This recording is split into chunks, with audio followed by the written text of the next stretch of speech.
آمین ثم آمین۔ حضرات کرام، مدینہ پاک کی جو سب سے بڑی زیارت ہے وہ ہے روضہ رسول۔ آج صاحب یہ اوپر کرسی پڑی ہے وہ لے لیں، یہ کرسی پڑی ہے اوپر، اگر لینا چاہتے ہیں تو لے لیں، یہ پڑی ہے کرسی ادھر، یہ دیکھ لیں۔ مدینہ پاک کی جو سب سے بڑی زیارت ہے وہ ہے روضہ رسول اور اس کے ساتھ ریاض الجنہ۔ ریاض الجنہ میں جو حضرات کرام نوافل ادا کر چکے ہیں، اگر دوبارہ موقع ملے، وقت ملے تو اس جگہ پر جا کر ضرور نوافل ادا کریں۔ جو نہیں ادا کر سکتے وہ کوشش کریں کہ ایک مرتبہ ریاض الجنہ میں جا کر ضرور نوافل ادا کریں۔ ریاض الجنہ پیارے کریم صلی اللہ علیہ وسلم آپ کے حجرہ مبارک سے لے کر آپ کے منبر مبارک کے درمیان جگہ سے ریاض الجنہ کہا جاتا ہے، یعنی جنت کے ٹکڑوں میں سے ٹکڑا ہے، جنت کی کیاری جسے کہا جاتا ہے۔ کوشش کریں اس جگہ پر آپ ایک مرتبہ ضرور جا کر نوافل ادا کریں۔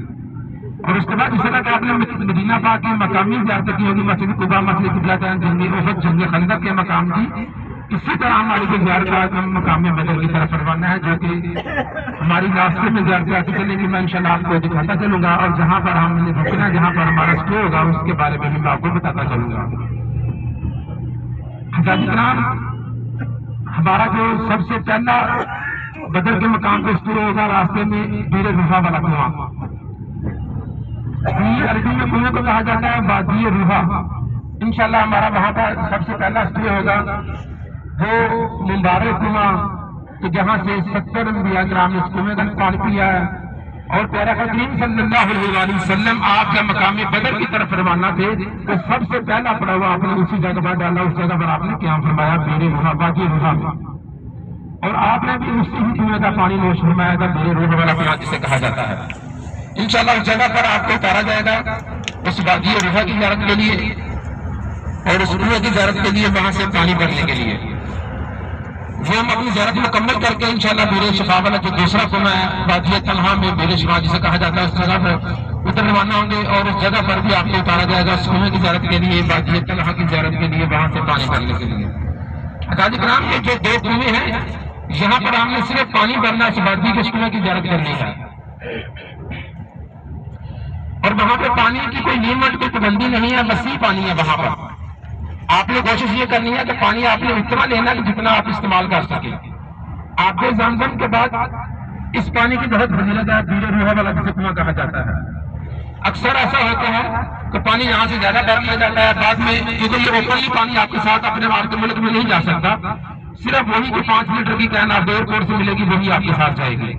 تو ایسا ہوتا ہے پانی زیادہ بھر لیتے ہیں یا ہوٹل پہ چھوڑ دیتے ہیں یا پھر آخر ایئرپورٹ پر چھوڑنا پڑتا ہے۔ تو کوشش کریں کہ پانی ضائع نہ ہو، جو دو کنویں ہیں ان کا پانی آپ نے لینا، اس کنویں کا پانی ضائع نہیں کرنا، آپ نے یہ کوشش کرنی ہے۔ آپ کے الٹے ہاتھ کی طرف دیکھیں، زیارت کریں کہ مسجد قباء جو تقوی کی بنیاد میں مسجد بنائی گئی، اسلام کی سب سے پہلی مسجد، مسجد قباء، اس مسجد کی بنیاد پیارے آقا کریم صلی اللہ علیہ وسلم آپ نے خود اپنے دستہ مبارک سے رکھی۔ حضرات کرام، مسجد قباء کی تعمیر مکمل ہوئی، صحابہ کرام فرمانے لگے کہ یا رسول اللہ صلی اللہ علیہ وسلم، جو مکہ والے ہیں وہ تو ثواب میں ہم سے آگے چلے جائیں گے، وہ وہاں پہ حج کریں گے، عمرہ کریں گے، طواف کریں گے، صفا مروہ کریں گے، مینا جائیں گے، مزدلفہ جائیں گے، عرفات جائیں گے، جبکہ ہمارے پاس کوئی سواری کا بھی انتظام نہیں ہے۔ تو پیارا کریم صلی اللہ علیہ وسلم آپ کی شان پر قربان جائیں، آپ نے فرمایا کہ اے صحابہ کرام پریشان نہیں ہو، کہ جو بندہ گھر سے وضو کر کے مسجد قباء میں آ کے 2 رکعت تحیۃ المسجد کے ادا کرے گا، اسے ایک مقبول عمرے کا ثواب ملے گا۔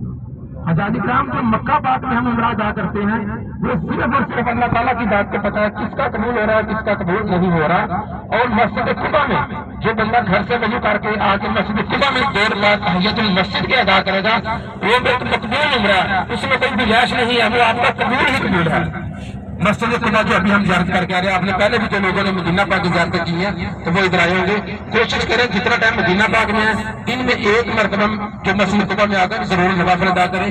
آپ لوگ جہاں سے آپ کو اٹھایا ہوٹلوں سے ادھر سے آپ آئیں گے تو آدھے گھنٹے میں پیدل آپ آ سکتے ہیں، ویسے 5-10 منٹ گاڑی والا بھی لے لیتا ہے۔ اگر پیدل بھی آنا چاہیں تو بالکل سیدھا راستہ مسجد بلال سے ہوتا ہے، بالکل سیدھا راستہ مسجد قباء پر آ جاتا ہے۔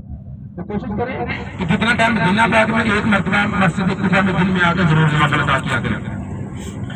حضرات کرام، بیر روحا، بیر شفا والے کنویں کی ہم زیارت کریں گے انشاءاللہ، اس کے بعد مقام بدر کی طرف روانہ ہوں گے۔ مقام بدر میں جو ہماری سب سے پہلے زیارت جبل ملائکہ، جبل عربی میں پہاڑ کو کہا جاتا ہے، ملائکہ فرشتوں کو کہا جاتا ہے، وہ جن پہ اللہ تعالیٰ نے مسلمانوں کی مدد کے لیے چند بلند فرشتوں کو اتارا تھا، فرشتوں والے پہاڑ کو کہا جاتا ہے۔ آپ نے مکہ پاک سے مدینہ پاک کا سفر طے کیا ہے، ابھی ہم مدینہ پاک سے مقام بدر کی طرف روانہ ہے۔ اس طرح کے پہاڑ آپ کو نہ اس راستے میں دکھائی دیے نہ اس راستے میں دکھائی دیں گے جو کہ جبل ملائکہ کے پہاڑ مقام بدر میں ہے، ریت کے نرم اور ملائم پہاڑ۔ انشاءاللہ ان پہاڑوں کی زیارت کرتے ہوئے مقبرہ شہداء بدر، وہ قبرستان کہ جہاں پر شہداء آرام فرما رہے ہیں جنہوں نے اس مقام پر جامع شہادت نوش کی تھی، انشاءاللہ اس قبرستان کی زیارت ہوگی، وہاں پر فاتحہ نہیں ہوگی، اور اس کے بالکل ساتھ مسجد العریش اور بدر کا میدان۔ حجاج کرام مسجد العریش اس جگہ پہ واقع ہے کہ جب پیارے آقا کریم صلی اللہ علیہ وسلم آپ سے کہا جب 16 رمضان مبارک کو مقام بدر پر پہنچے اور جس جگہ پہ آپ سے کہا صلی اللہ علیہ وسلم آپ کا خیمہ مبارک نصب کیا گیا، اس جگہ پر مسجد بنا دی گئی ہے مسجد العریش کے نام سے۔ اس مسجد کو مسجد سجدہ کے نام سے بھی پکارا جاتا ہے کیونکہ پیارے آقا کریم صلی اللہ علیہ وسلم آپ نے اپنی پوری زندگی مبارکہ میں جتنے بھی طویل سجدے فرمائے ان میں سے ایک طویل سجدہ مسجد العریش والی جگہ پر بھی آپ نے فرمایا تھا۔